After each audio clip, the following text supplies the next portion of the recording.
kitab Ta'lim Muta'alim ini termasuk kitab yang ringkas dan cocok untuk pemula yang baru belajar adab-adab menuntut ilmu.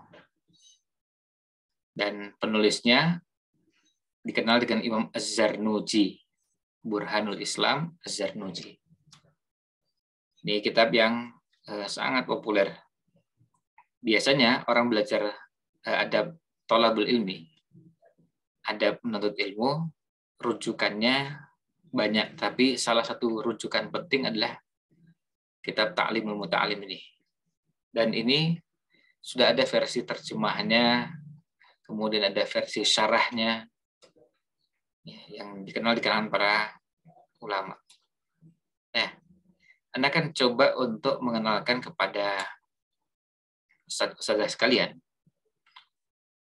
bagian awal dari kitab ini yang penting untuk diangkat, penting untuk diketahui. Tentu bagi kita yang belajar, ini termasuk pengetahuan yang ya bisa dibilang sangat mendasar. Apalagi kalau kita di kutab dan di lembaga yang punya perhatian pada adab. Maka mengenal kitab ini termasuk bagian penting. Kita tidak akan membahas kitab ini secara keseluruhan, apalagi dalam durasi 45 menit, itu jelas tidak mungkin. Tetapi kita akan mengenalkan ada beberapa bagian penting dalam kitab ini. Dan muqaddimah yang beliau sampaikan ini muqaddimah yang luar biasa. Karena bisa jadi kita termasuk orang yang dimaksud oleh penulis. Bisa jadi kita termasuk orang yang dimaksud oleh penulis, termasuk orang yang perlu dikoreksi, perlu diberi masukan atas kekeliruan yang kita lakukan. Kekeliruan dalam thalabul ilmi. Nah, dimulai dengan muqaddimah. Alhamdulillahilladzi faddala bani Adam bil ilmi wal amali ala jami'il alam. Wassalatu wassalamu ala Muhammadin sayyidil arabi wal ajab wa ala alihi wa ashabihi ya nabi'il ulumi wal hikam. Ini penyebutan yang digunakan oleh penulis, yaitu Imam Az-Zarnuji, menggunakan kata-kata yang bersajak. Kata-kata yang bersajak, alam, lu ajam, hikam. Kemudian wa ba'du. Nah, kemudian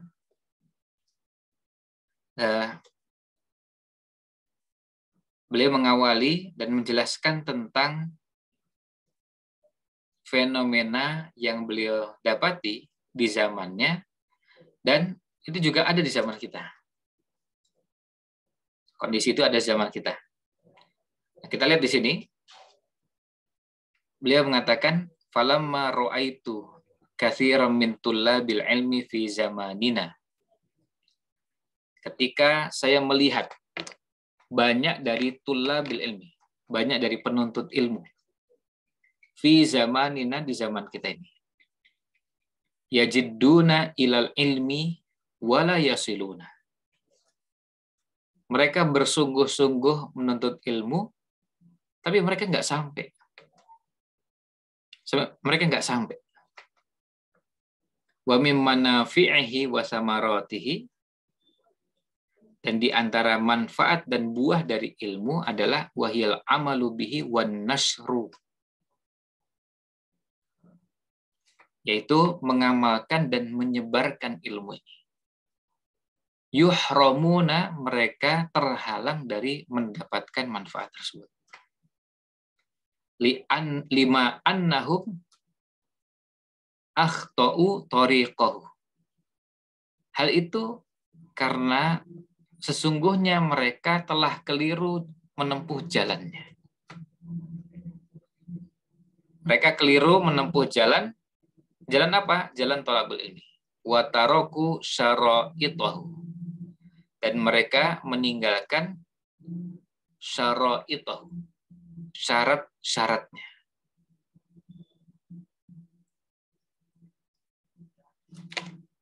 Nah, kemudian wa kullu man akhta'at tariqa dhallah, dan semua yang keliru, salah menempuh jalan, maka dia akan tersesat. Wala yanalul maqsuda qalla au jalla, dan dia tidak akan mendapatkan yang dituju,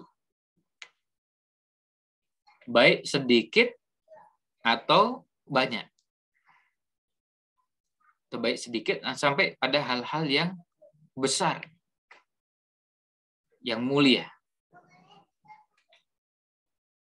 Nah, fa'aradtu, maka saya ingin, wa ahbabtu, dan saya mencintai, an ubayyina lahum. Jadi saya ingin, saya berkehendak untuk menjelaskan kepada mereka thariqat ta'allumi, cara belajar, ala ma ra'aitu fil kutubi, dari apa yang saya dapati dari kitab-kitab para ulama. Wa sami'tu min asatidhi, dan saya mendengarnya dari ustadz-ustadz saya, ulil ilmi wal hikami, orang-orang yang memiliki ilmu dan hikmah. Roja ad-du'ai li minar raghibina fihi, berharap mendapatkan doa, ya, berharap doa untuk saya dari orang-orang yang mencintainya, cinta ilmu, al-mukhlisina bil fauzi wal khalasi fi yaumiddin, orang-orang yang ikhlas, orang-orang yang tulus, berusaha untuk mendapatkan keberuntungan dan keselamatan pada hari kiamat. Ba'da mastakhartullah ta'ala fihi, setelah saya istikharah, minta bimbingan untuk dipilihkan dengan pilihan yang benar, yang baik, fihi, pada bahasan ini. Wa sammaituhu, dan saya namakan ta'limul muta'allim thariqut ta'allum. Nah, ini yang beliau sampaikan di muqaddimah. Kemudian nanti baru beliau jelaskan apa saja bahasan-bahasannya. Lalu beliau menyampaikan wa ja'altuhu fusulan. Saya buat buku ini dalam beberapa pasal. Jadi kalau kita biasanya menggunakan istilah bab. Ya. Yang pertama, fi mahiyatil ilmi wal fiqhi wa fadlihi. Hakikat ilmu, fikih, dan keutamaan, ya, keutamaannya. Keutamaan ilmu. Yang kedua, faslun fin niyati fi halit ta'allumi. Niat dalam belajar. Yang ketiga, faslun fi ikhtiyaril ilmi wal ustadi wasyariki wassabati. Memilih ilmu, ustadz, teman, dan tetap teguh di atasnya. Yang keempat, faslun fi ta'dhimil ilmi wa ahlihi. Pasal mengagungkan ilmu dan mengagungkan ahlul ilmi. Atau mengagungkan ulama. Yang kelima, fil jiddi wal muwadzabati wal himmati. Yang kelima tentang bersungguh-sungguh, tekun, dan punya tekad yang kuat. Yang keenam, faslun fi bidayatis sabqi wa qadrihi wa tartibihi. Yang keenam, awal sabqnya bersegera, berlomba-lomba, wa qadrihi, dan kadarnya, wa tartibihi, dan urutannya. Kemudian yang ketujuh, fit tawakkuli, faslun fit tawakkuli, bahasan tentang tawakal. Yang kedelapan, faslun fi waqti tahsil, fasal tentang waktu mendapatkan ilmu. Yang ke-9 faslun fi syafaqati wan nasihati. Yang ke-9 fasal tentang syafaqah, sayang dan nasihat. Yang ke-10 faslun fil istifadati waqtibasil adabi. Fasal tentang mengambil faidah dan mempelajari adab. Tentu juga sekaligus mengamalkan adab. Yang ke-11 faslun fil wara'i fi halat ta'allum. Fasal tentang wara' pada saat menuntut ilmu. Yang ke-12 faslun fi ma yurithul hifdha wa fi ma yurithun nisyan. Fasal tentang yang bisa menguatkan hafalan dan yang bisa membuat lupa. Yang ke-13 faslun fi ma yajlibur rizqa wa fi ma yamna'u. Fasal tentang yang bisa mendatangkan rezeki dan yang bisa menghalangi rezeki. Wa ma yazidu fil umuri wa ma yanqusu. Yang bisa menambah dan yang bisa mengurangi umur. Wa ma taufiqi illa billah. Dan tidaklah taufik yang sampai kepadaku, kepada diriku ini, kecuali dengan bimbingan dari Allah Subhanahu wa taala. Taufik itu datangnya hanya dari Allah Subhanahu wa taala. Alaihi tawakkaltu, hanya kepada Allah lah aku bertawakal, wa ilaihi unib, dan kepadanya lah aku kembali. Nah, ini yang ingin sampaikan kepada ustadz-ustadzah sekalian berkaitan dengan apa yang disampaikan oleh Imam Az-Zarnuji dalam kitabnya Ta'limul Muta'alim. Kitab ini cukup populer pada sebagian kalangan. Dan kitab ini termasuk kitab yang banyak dikenal. Nah, beliau mengawali pembahasannya dengan mengatakan bahwa beliau melihat realita. Melihat realita di zaman kita, kata beliau. Ini beliau dapati jumlahnya banyak. Nah, kenyataan yang ada pada penuntut ilmu. Inilah sebenarnya menjadi salah satu tugasnya ulama. Melihat ketika ada yang sudah melenceng, ada yang menyimpang, ada yang keliru, maka jadi tanggung jawabnya untuk meluruskan. Untuk meluruskan hal tersebut. Jadi, agar jangan sampai keliru.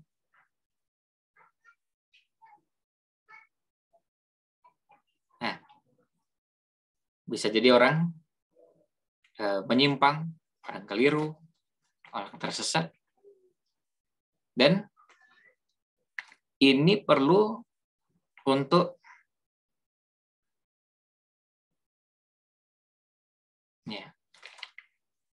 disampaikan, dan ini menjadi salah satu bentuk tanggung jawab kita. Sama seperti kalau kita melihat ada santri, ada siswa-siswi yang melakukan hal yang keliru.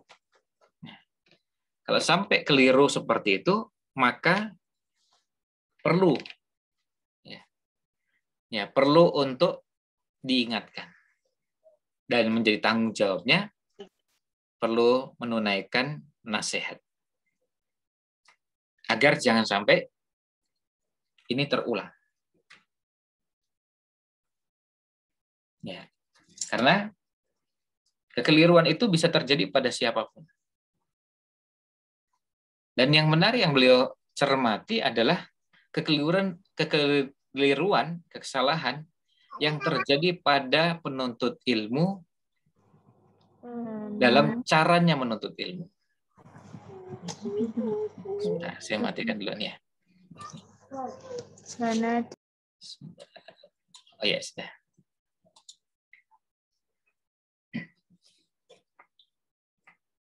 Jadi yang terjadi adalah pada tulabul ilmi, para penuntut ilmu yang salah dalam menuntut ilmu. Itu artinya orang bisa salah dalam proses menuntut ilmunya. Padahal beliau tambahkan di sini, beliau tegaskan bahwa penuntut ilmu yang ada pada yang beliau sampaikan, itu ada yang penuntut ilmu yang mereka ini sudah sampai pada yajiduna ilal ilmi. Jadi artinya mereka ini sudah melakukan proses yang namanya sungguh-sungguh dalam belajar.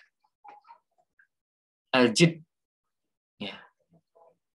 Kita mendengar istilah man jadda wajad. Jadi ada orang yang sungguh-sungguh. Tapi dia orang yang serius, tekun, belajar. Iya. Orang bisa tekun, serius belajar, tapi salah. Salah apa? Salah caranya. Jadi ini mengingatkan kepada kita bahwa kita pun bisa termasuk orang yang seperti itu. Penuntut ilmu yang sungguh-sungguh dalam mempelajari ilmu, tapi kata beliau, wala yasilun. Tapi mereka nggak nyampe. Ada yang salah dalam proses belajarnya.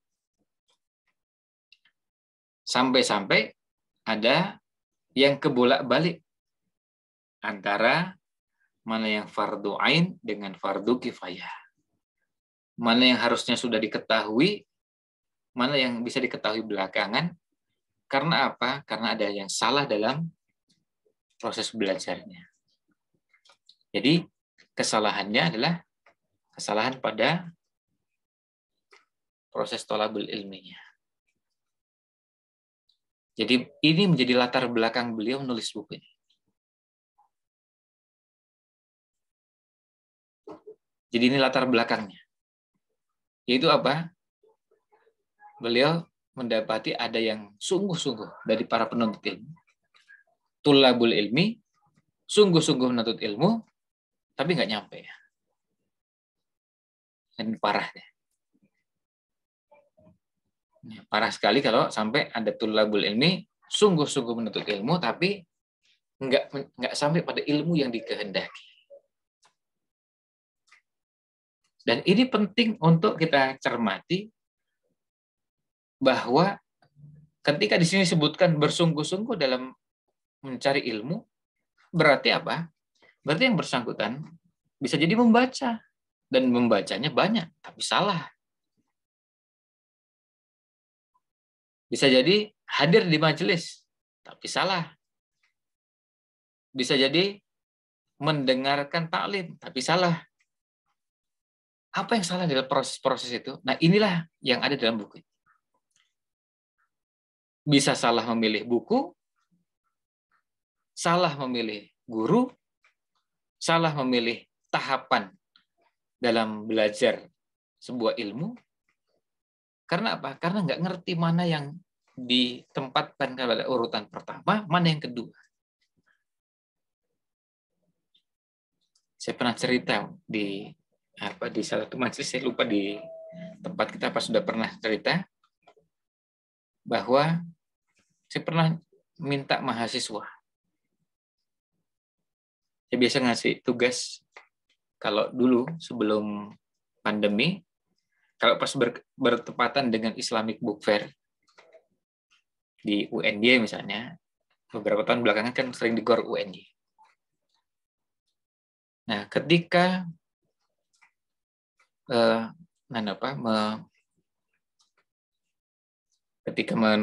meminta mereka untuk datang, terus kemudian dikasih tugas. Tugasnya macam-macam.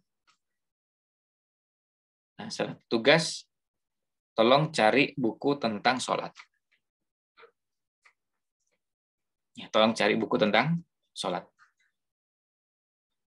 Tentu buku berbahasa Indonesia, karena kalau berbahasa Arab mereka kesulitan. Nah, kemudian ya bisa dibayangkan kalau mahasiswanya 50, ya, satu orang 3 buku kan sudah angka yang sangat banyak. Ada yang 4 buku. Pokoknya buku tentang sholat. Judul bukunya apa, penulisnya siapa, penerbitnya mana. Terus kalau bukunya lebih dari 1 jilid disertai keterangan buku ini terdiri dari 3 jilid misalnya. Nah, ini yang kita coba. Apa yang terjadi ketika sudah mengumpulkan dan ternyata buku tentang sholat tuh banyaknya luar biasa. Puluhan. Ya, puluhan. Buku dengan judul sifat sholat, tuntunan sholat, panduan sholat, tata cara sholat, ensiklopedi sholat, sholat sesuai dengan hadis, sholat sesuai dengan tuntunan Rasulullah SAW, sholat sesuai dengan hadis-hadis sahih, sholat dengan judul macam-macam. Banyak sekali. Dan kemudian kalau ukuran, dari mulai ukuran buku saku sampai dengan buku yang tebalnya sampai 3 jilid. Nah, setelah mereka dapatkan semua, tahapan berikutnya adalah pertanyaannya. Kira-kira buku mana yang cocok untuk pemula? Nah, disitulah orang yang tidak pernah belajar kepada para ulama bisa tersesat. Bisa kelirunya di situ. Kadang-kadang dasar milihnya apa? Kok kayaknya bagus ini? Bagus itu ukurannya apa? Bagus itu mikir ukurannya apakah covernya bagus, judulnya bagus, sistematikanya bagus, bahasanya bagus, cara menyusun alur pembahasannya bagus, atau apanya yang bagus. Maka di sini kita dapati orang-orang bisa tergelincir. Orang bisa keliru. Karena apa? Karena hanya cuma karena mendasarkan pada perasaan dan tidak punya basis ilmu sama sekali. Basis untuk apa? Milih buku. Jadi orang tersesat itu bisa karena apa? Bukan karena baca bukunya, tapi salah milih bukunya. Tidak tahu urutan dan tahapan dalam membaca buku. Dan itulah sebetulnya yang kita dapatkan dari para ulama. Beliau-beliau sudah membaca buku-buku tersebut, nah lalu menunjukkan kepada kita, kalau buku ini kurang cocok untuk pemula, ini cocok untuk tingkat lanjutan. Kalau buku ini cocok untuk pemula, kalau buku ini cocok untuk level ustadz, buku ini cocok untuk, nah itu dipetakan lalu kemudian dipilah-pilah, lalu disampaikan kalau di buku ini sebetulnya bukunya sistematikanya bagus, tetapi, nah dari mana itu beliau menyimpulkan itu? Dengan basic ilmu yang pernah didapatkan dari ulama-ulama sebelumnya. Kemudian beliau menelaah buku-buku tadi. Dan itulah sebetulnya yang kita dapatkan dalam proses belajar dari para ulama. Maka kenapa Syekh Muhammad bin Shalih Al-Utsaimin mengatakan orang yang belajar otodidak pakai buku dengan orang yang belajar kepada ulama itu akan berbeda. Kata beliau, orang yang belajar kepada ulama salah satu kelebihannya adalah apa? Tidak tersesat. Nggak nyasar-nyasar. Nanti tunjukkan, oh kalau buku, sebaiknya buku ini, jangan buku itu. Dari mana kok bisa? Ini covernya bagus. Oh, ukuran bagus itu bukan cover. Judulnya bagus. Oh, bukan judulnya bagus. Terus apa? Ini sistematikanya bagus. Oh iya. Tapi isinya bagus nggak? Lalu sudah sejauh mana kita menelaah? Makanya pada saat kita belajar ilmu kepada para ulama, kita dapatkan bimbingan yang luar biasa dari para ulama untuk dikenalkan, ini loh buku yang dipakai. Ini yang sebaiknya digunakan pada tahap kedua. Ini buku yang dibaca pada tahap ketiga. Jangan baca buku ini. Buku ini dibaca tetapi harus begini. Ada rambu-rambu. Nah, di situ mempersingkat waktu. Nah, ini poin keduanya kata Syekh Utsaimin. Selain kita terbimbing, yang kedua, mempersingkat waktu. Bayangkan, tadi yang kita sampaikan, buku tentang sholat itu lebih dari 20. Nah, tadi kita sampaikan puluhan. Saya nggak ingat waktu itu sampai berapa gitu. 38 atau 48 yang dikumpulkan oleh mahasiswa. Banyak sekali. Dan karena di pameran Islamic Book Fair kan nyarinya. Dan waktu itu beberapa tahun silam itu kan buku itu stand buku lebih banyak daripada stand baju. Belakangan ada yang melihat kondisinya berimbang ya, antara buku dengan baju. Tapi intinya buku yang didapatkan banyak sekali. Ada yang terjemahan dan ada yang tulisan orang Indonesia.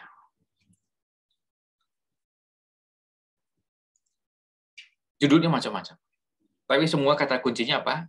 Sholat. Tuntunan sholat, panduan sholat, tata cara sholat, sifat sholat. Sholat sesuai dengan hadis. Sholat sesuai dengan sunnah yang sahih. Ensiklopedia sholat. Pokoknya tentang sholat. Jumlah banyak sekali. Waktu itu, karena apa? Karena mereka mengumpulkan dan semuanya tentang sholat.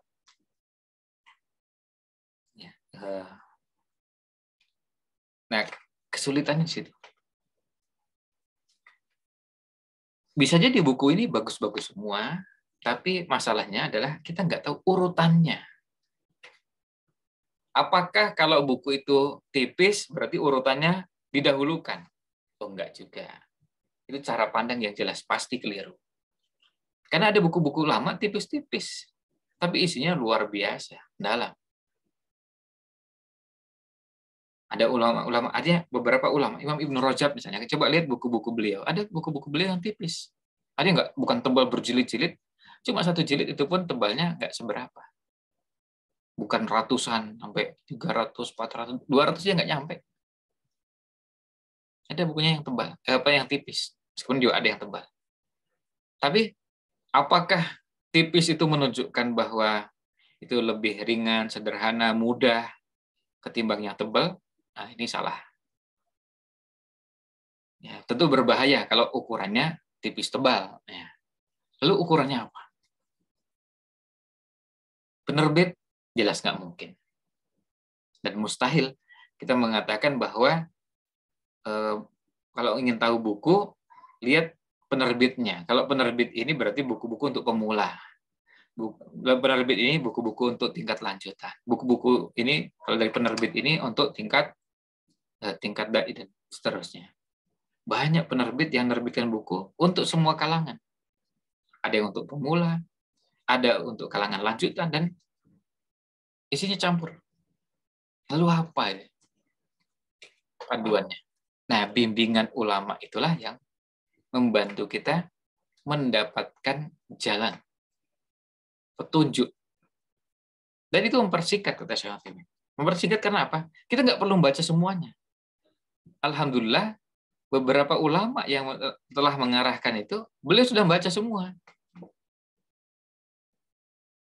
Beliau sudah membaca. Kita pernah dulu di Madinah tanya kepada salah seorang syekh, Syekh Abdullah Al-Ghunaiman. Lalu kita tanya, Syekh, kalau buku yang bagus untuk, lalu kita tanya beberapa. Lalu beliau sampaikan, kalau saya sarankan buku ini. Kemudian kalau untuk pemula saya sarankan buku ini. Beliau sempat menyampaikan itu. Terus saya diam-diam cari informasi lewat beberapa sumber. Termasuk akhirnya pas ketemu beliau langsung, tanya juga, Syekh, dalam sehari itu antum baca buku itu berapa ratus halaman? Ya, beliau bilang katanya kadang antara 200 sampai 300 halaman. Jadi kalau buku 500 halaman 2 hari selesai. Paling lambat 3 hari. Yuk pantas. Pada saat beliau ngobrol tentang ini itu tuh, beliau udah baca. Ya sehari segitu. Sehari 200 halaman, kalau 500 ya berarti 3 hari selesai. Ya 3 hari selesai. Ini menunjukkan apa? Kemampuan luar biasa. Dan bukan baca nggak paham. Bukan baca, tapi nggak paham isinya. Cuma pokoknya ngejar target harus membaca sekian. Enggak. Beliau bukan tipe orang seperti itu. Makanya kalau ditanya, beliau nyambung. Dan beliau sampaikan, kalau di buku ini begini. Jadi cerita tentang buku itu kok mana-mana. Ada yang level ilmunya di bawahnya beliau. Ada tanya kepada dosen ini belum dosen di Universitas Islam Madinah. Saya tanya tentang sebuah bahasan. Lalu beliau tunjukkan, oh bahasan ini ada di sini. Saya gimana hukumnya tentang begini nih? Oh ini. Yang unik adalah beliau setiap kali tanya, beliau jawab, terus beliau bilang tunggu sebentar.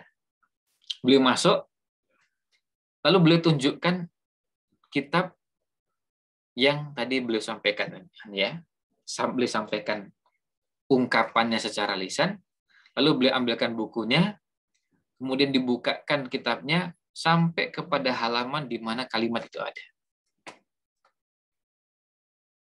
Sampai kalimat itu ada, di halaman tersebut dibacakan, kemudian ditunjukkan pada kita. Kita, Masya Allah ya. Terus begitu kita tanya lagi, beliau jawab lagi, terus masuk lagi, ambil buku lagi, terus tunjukkan lagi. Ini di kitab ini. Jadi bukan cuma pernah baca, tapi sampai apa? Sampai sangat menguasai, dan ketika diperlukan untuk menyebutkan kembali, beliau bisa langsung tunjukkan di buku tersebut, di kitab yang ada, kalau itu berjilid-jilid, beliau sebutkan dan beliau tunjukkan langsung. Tunjukkan kepada kita kalimat tersebut di mana. Padahal waktu kita tanyanya pokoknya nggak ada kesepakatan apa. Tanya ya yang ada di kepala kita aja. Tanya ini, tanya itu, tanyanya macam-macam. Artinya tanyanya bukan dalam satu bab khusus. Kadang-kadang pertanyaannya lompat-lompat karena kebetulan kesempatan bagi kita untuk bertanya pada beliau mumpung ada di hadapan kita. Sehingga pertanyaan yang kita miliki, ya kebetulan kita nggak sendirian, ada beberapa orang, sehingga pertanyaannya terkesan lompat-lompat. Padahal ya nggak lompat-lompat, cuma karena masing-masing ingin bertanya yang dianggap diperlukan. Nah, ini poin penting. Jadi,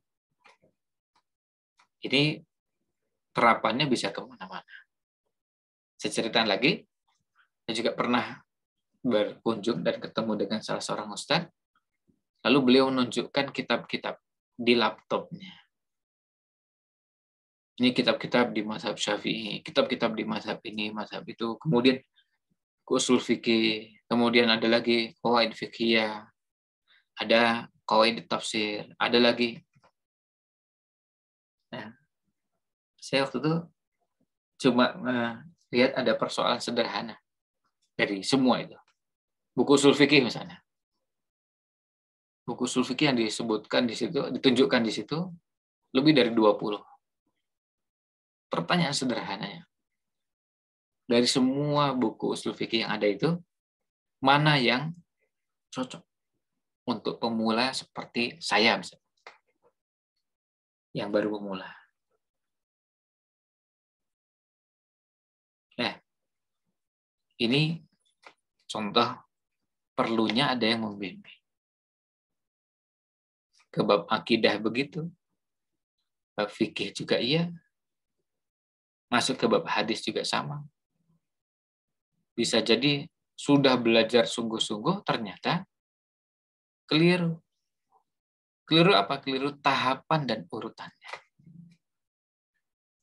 Makanya saya termasuk yang tidak menyarankan membaca dan menjadikan tafsir Ibnu Katsir sebagai rujukan untuk pemula.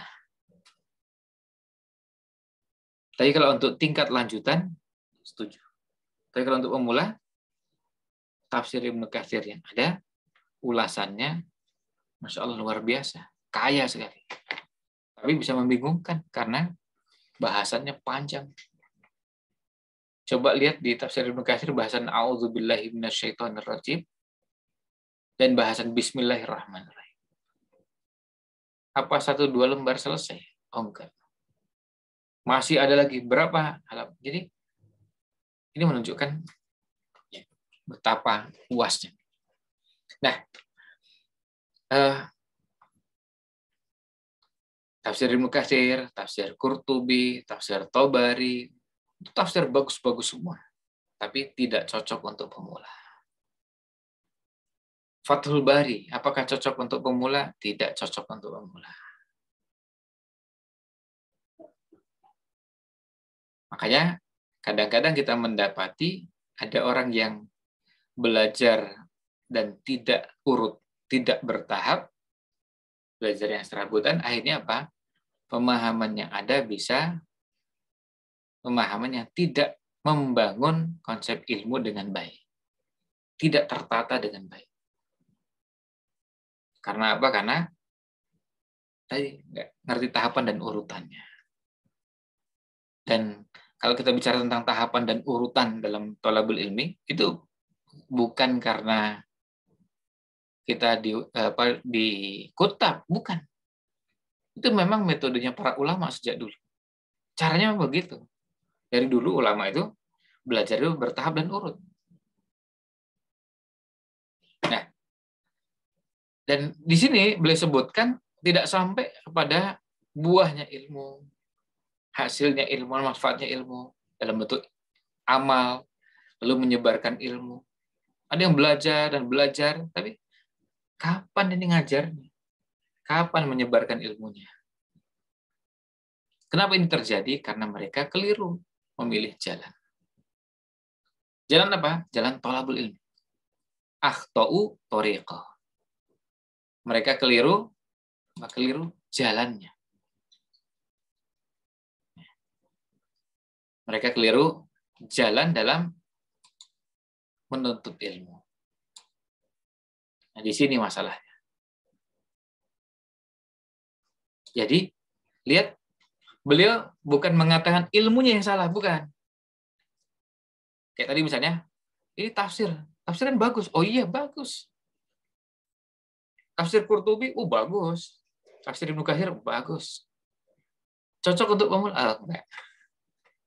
Apakah cocok untuk pemula? Enggak. Enggak cocok. Kita bicara tafsir Ibnu Katsir, tafsir Qurtubi, tafsir Thabari, tafsir Thahir Ibnu Asyur, Tahrir wa Tanwir. Enggak cocok untuk pemula. Ada banyak tafsir bagus-bagus, tapi enggak cocok untuk pemula. Berarti masalahnya bukan bagus atau tidak bagus, benar atau tidak benar, tapi cocokkah untuk pemula? Ya, sama seperti kalau kita ngajari anak-anak baru belajar mengenal huruf. Ini baru belajar huruf hijaiyah. Terus tiba-tiba lompat langsung membahasnya, nggak tanggung-tanggung membahas tentang ismam. Ini apa ini? Kok lompat langsung ke sana? Ini huruf hijaiyah aja belum kenal. Kok tiba-tiba lompat langsung ke bahas tentang ismam? Itu bukan bahasannya. Bukan bahasan yang cocok untuk pemula. Nah, ini mudah-mudahan bisa dipahami sehingga menjadi pertimbangan dalam belajar. Ya, termasuk mereka terhalang mendapatkan ilmu adalah ketika mereka meninggalkan syarat-syarat untuk mendapatkan ilmu. Nah, lalu beliau sampaikan di sini bahwa semua yang keliru menempuh jalan dalam menuntut ilmu, maka dia akan tersesat. Jadi bisa jadi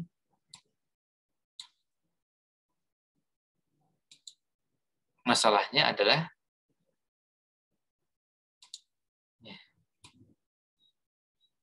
salah memilih jalan. Dan kata beliau, kullu man akhta'a at-thariq dhalla, tersesat. Apa ilmu tafsirnya salah? Bukan. Tapi nyasar. Nyasar di jalan thalabul ilmi. Beliau bayangkan sampai menggunakan istilah dhalla. Yang sepertinya tersesat.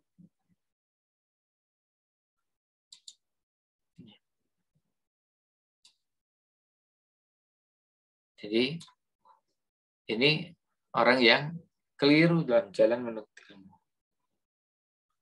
Selagi bukan ilmunya. Kalau ilmunya yang salah, nanti pembahasannya lain lagi. Ini ilmunya benar. Tafsir, hadis, fikih, mustalah hadis, semuanya benar. Tapi salah.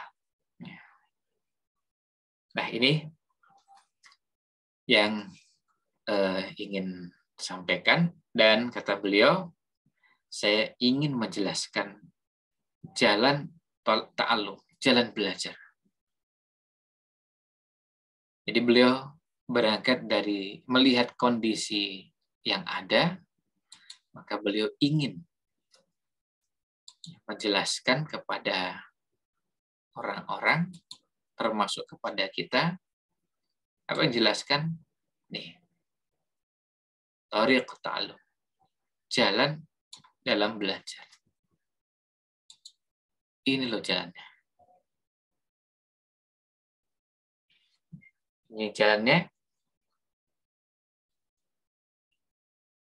yang dulu pernah kita sampaikan di salah satu kesempatan di acara kita, bahwa kadang-kadang kita mungkin tahu tentang ilmu tersebut, tapi pengetahuan kita tidak utuh, pengetahuan kita parsial, pengetahuan kita belum menyeluruh, tapi kita sudah menyimpulkan secara berlebihan. Nah, demikian ulasan yang kita sampaikan. Poin ini kita berharap bisa menjadi inspirasi bagi kita semua dalam thalabul ilmi, bahwa belajar itu perlu mengerti jalannya, agar jangan sampai kita sampai termasuk golongan orang-orang yang sesat, nyasar dalam belajar. Bukan karena ilmunya yang menyesatkan, bukan. Apakah ilmu nahwu menyesatkan? Oh tidak. Ilmu shoroh tidak menyesatkan. Usul fikih sama sekali tidak. Mustalah hadis, usul tafsir, dasarnya ilmu tersebut ilmu yang baik, ilmu yang benar. Tapi kadang orang mempelajarinya yang keliru. Belajar usul fikihnya yang keliru. Belajar mustalah hadisnya yang keliru. Akhirnya terjadi yang tidak diinginkan. Nah, ya itu yang bisa kita bahas pada kesempatan, bisa kami sampaikan pada kesempatan malam ini. Mudah-mudahan ada manfaat yang bisa diambil. Mohon maaf jika kurang berkenan. Wallahu a'lam. Sallallahu alaihi wasallam ala Nabi Muhammad wa ala alihi wa sahbihi.